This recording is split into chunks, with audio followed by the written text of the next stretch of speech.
Support for the Leadoff on WGLT and WGLT.org comes from the Central Illinois Regional Airport. The airport team strives to make air travel accessible to all through the Sunflower program, allowing individuals to self-identify when they need more assistance. More on the Hidden Disability Sunflower program at CIRA.com.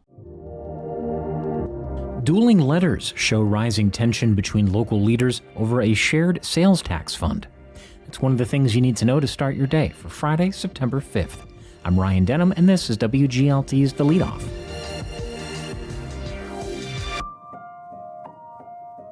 Now let's lead off with that rising tension between McLean County government and the town of Normal. WGLT's Charlie Schlenker has more on the latest development in the dispute over shared sales tax money. The chair of the McLean County Board and the mayor of the town of Normal have exchanged sharply worded letters. There are terms such as ignorant, excessive, stockpiling, and not negotiating in good faith in the late August exchange. Both Board Chair Elizabeth Johnston and Mayor Chris Coos say the other party has continually shifted position over many months. We want accountability of that program, and we want transparency of that program. That's the bottom line of what we're trying to accomplish.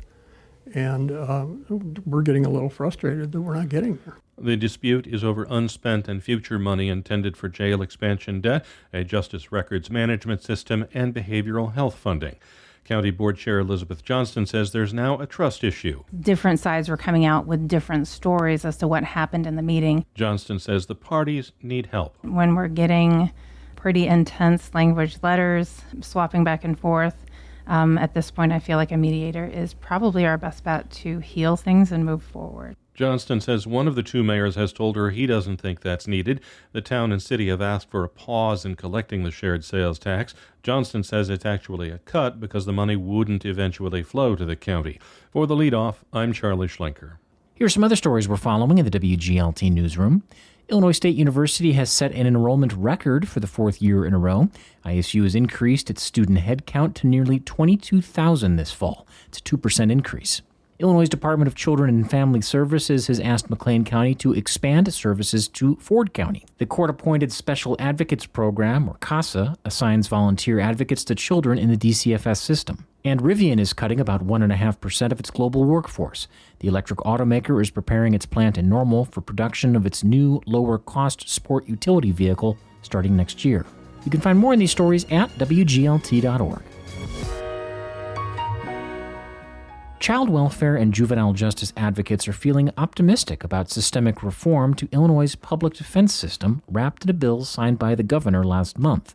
WGLT's Lauren Mornicki has more. Over a 2-year period, the Funded Advocacy and Independent Representation, or FAIR Act, will work to establish a state public defender and survey every county in Illinois to understand where resources are needed most. Those working with youth and families are urging resources be specifically directed to child welfare and juvenile justice, systems which rely heavily on public defenders. Patrice James is founding executive director of the Illinois Black Advocacy Initiative and a former public defender. James says family regulation often flies under the radar, running in parallel to the criminal legal system. There has not been the same level of focus and commitment to this side of the system. The legal practice has improved over time, but when people think public defender, they think criminal. They do not think or even know, right, that this is a field of practice, that parents actually have a right to legal counsel. According to a monthly report published August 31st by the Illinois Department of Children and Family Services, 231 children are placed under the state's supervision in McLean County, with 110 in foster homes. Others live with relatives or in a group home. On average, 9,000 families living outside Cook County have had active cases over the last 5 years. DCFS data indicate Black or African American children are disproportionately represented. This is a system that is very similar to the criminal legal system in that Black families, in particular Black mothers and women, femme-presenting people are overrepresented at every step and every stage of the system. When isolating caseloads outside Cook County, Black children are 35% of all downstate children in the system. Census data indicate just over 8% of the population in McLean County is Black or African American. As with the criminal system, parents involved in a child welfare case have a right to legal counsel, whether or not they can afford it. And in McLean County, nearly half of the families in the DCFS system have a public defender. So reforms to the state's public defense system through the FAIR Act could ripple outward if it remains part of the conversation. James is part of a statewide group working to ensure it does. What is exciting about the FAIR Act is the opportunity for public defenders to get more resources, but those resources need to also be used for this work that I would argue is just as important and just as necessary. McLean County fares better than many other counties in Illinois.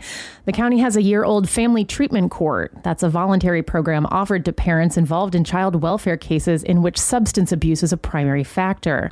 The program is one of several problem-solving courts and the first of its kind in the state.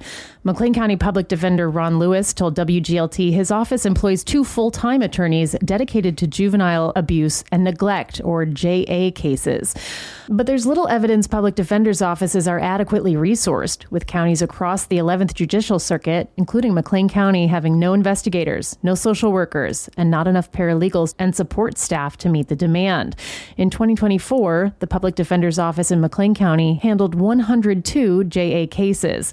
In general, Public Defender Ron Lewis said in an email, an attorney with approximately 40 new JA cases during the year will also be tending to about 60 pending from previous years. Illinois Black Advocacy Initiative Executive Director Patrice James says child welfare cases can last years as parents work through court-ordered services like counseling, drug and alcohol treatment, or anger management, with reunification as the end goal. All of that takes time, she says, and is further bogged down by high turnover and chronically understaffed DCFS and public defense offices. So there's churn in the work, and the stakes are exceedingly high. Illinois does not have the death penalty, but Illinois does have the power to terminate a parent's rights. That alone should require a level of focus and intention on ensuring that lawyers who represent those parents are resourced and have the skill set and capacity to provide amazing, zealous representation. But that is not how public defender offices are resourced. I'm Lauren Warnicki. And before we let you go, the Festival of Joy, hosted by the local Hare Krishna community, returns to downtown Bloomington on Sunday from 2 to 6, including a parade. And that is it for today. I'm Ryan Denham. The show's produced by Cheyenne Brown. You can subscribe to the Leadoff on the NPR app or wherever you get your podcasts.